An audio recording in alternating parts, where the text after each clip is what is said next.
আসসালামু আলাইকুম, আমি Syed Iqbal Hossain, Dreamland student consultancy থেকে বরাবরের মতো এবারও আসলাম একটি ভিসা সাফল্যের স্টোরি নিয়ে।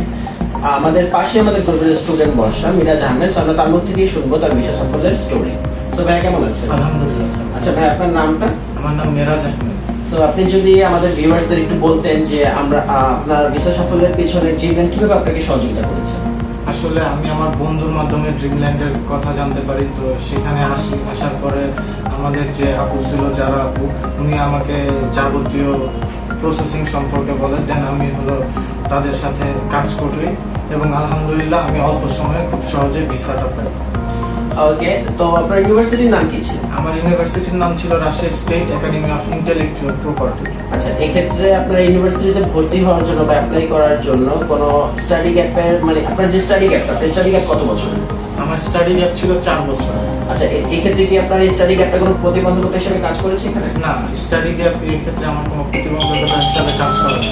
তো এই ক্ষেত্রে আপনার কি কোনো ইংলিশ প্রফিশিয়েন্সি বা আইএলটিএস এর দরকার ছিল? না, আইএলটিএস বা ইংলিশ প্রফিশিয়েন্সির কোনো দরকার ছিল না। আচ্ছা, এক্ষেত্রে আপনি একটু ফুলি বলতেন যে আপনি ড্রিমল্যান্ড সম্পর্কে কিভাবে জানতে পেরেছেন? ড্রিমল্যান্ড সম্পর্কে আমার এক ফ্রেন্ডের মাধ্যমে জানতে পারি। ও এই ড্রিমল্যান্ডের মাধ্যমে আর কি ভিসা পায়, তো আমিও তারপরে এসে এখানে ফাইল ওপেনিং করি। ফাইল ওপেনিং এর জন্য কোনো চার্জ নেয় না। আলহামদুলিল্লাহ খুব অল্প সময়ে আমরা ভিসাটা পেয়েছি। আচ্ছা, এক্ষেত্রে কি আপনি আমাদের ভিউয়ার্সদের জন্য বা আপনার বন্ধুদের জন্য কোনো পরামর্শ দিতে চাচ্ছেন? হ্যাঁ, অবশ্যই আমি বলতে চাচ্ছি যে আপনারা একবার আসলে ড্রিমল্যান্ডে কথা বলেন, আশা করি আপনাদের ভালো লাগবে। সো ভিউয়ার্স, ধন্যবাদ। এই ছিল আমাদের বিশেষ সাফল্যের স্টোরি। সো পরবর্তীতে আমরা আবার আসবো আমাদের অন্য একটা কান্ট্রির বিশেষ সাফল্যের স্টোরি নিয়ে। ধন্যবাদ।